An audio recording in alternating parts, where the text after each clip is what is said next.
What's going on, guys? Welcome back to another video. Thanks for tuning into Stock Essentials. My name is Alex and we're going to be going over Amazon stock today. What exactly is happening to the stock after hours, as we can see on our screen here, down $267 or about 7.44%, which is a very big drop, very big move for a company of this size. Not normally Amazon normally moves around 1 to 2, maybe 3% a day, but seeing something as big as 7.44% movement is pretty big. And that's because they actually reported earnings today. Yesterday, they beat expectations as usual. They normally do huge revenue growth for this company. They reported $15.12 per share with an estimated of around $12.22. So they beat estimates by around $3. And overall, numbers look very good. But the stock dropped because of guidance. They do think that they do estimate that in the next upcoming quarters that shoppers aren't going to be using Amazon. It's mostly because of the pandemic, quarantine, everyone's stuck inside, that they saw this huge boom in revenue growth. And now that everything's reopening, they're estimating that numbers are going to be a bit lower. So that's why we're seeing this pretty astronomical drop in Amazon price. But overall, I think that this is just an overreaction. Amazon is a huge tech company valued at around $1.82 trillion with a price to earnings ratio of around 68. So this is a huge company, very, very big. And if we take a look at the 1 year chart, it's only up around 11%. So it's not up crazy compared to the other tech stocks, such as, let's take a look at Apple. Apple's up 53%. Facebook. Let's take a look at Facebook. That's up 53% as well. So Amazon is not up a crazy amount. And it's been consolidating within this 3,000, 3,400, 3,500 range. So it does have really good price action, really good growth, but it's very healthy price action with all these small dips. And I think this is a really good dip to buy, sitting at under $3,500, especially since everyone is so bullish on Amazon. Out of 49 analyst ratings, 98% is a buy, with only 2% a hold, and then 0% a sell. So a lot of people are very bullish on the stock, and even Morningstar has a fair value rating at $4,200. So Amazon is one of the, I would say, safest tech companies to invest in. Everyone knows the brand, everyone recognizes it. It's revolutionized online shopping. And I know a ton of people, almost everyone I know has used Amazon at some point. So they're a very popular platform and they have a monopoly on online shopping.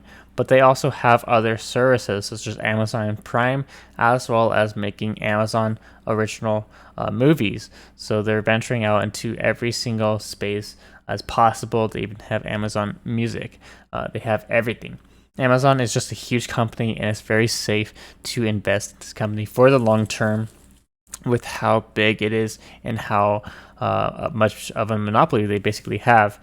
So if you're going to play options on this stock, it's going to be pretty expensive. Even a call option expiring in 1 day, it's going to cost you $23,000, which is pretty insane.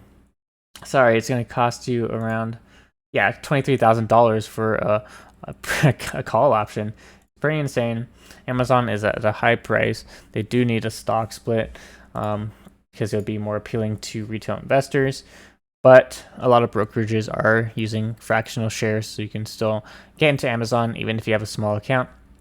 As we can see, call options are very expensive, as well as put options.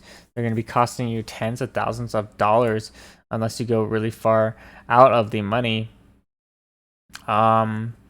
Options pricing looks like it's not really updated here, but something's off with the pricing.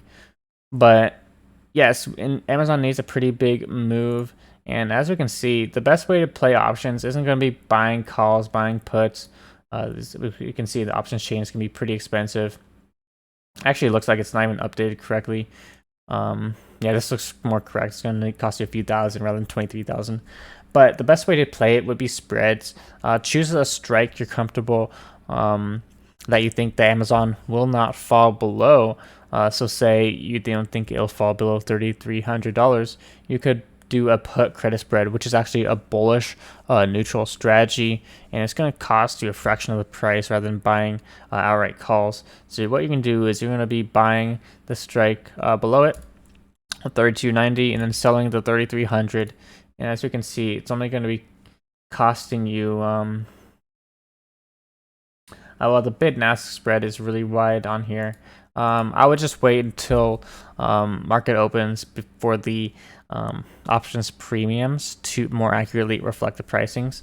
But basically, you're just going to be selling the 3,300 and then buying the 32.90, and it's going to be giving you a credit for that.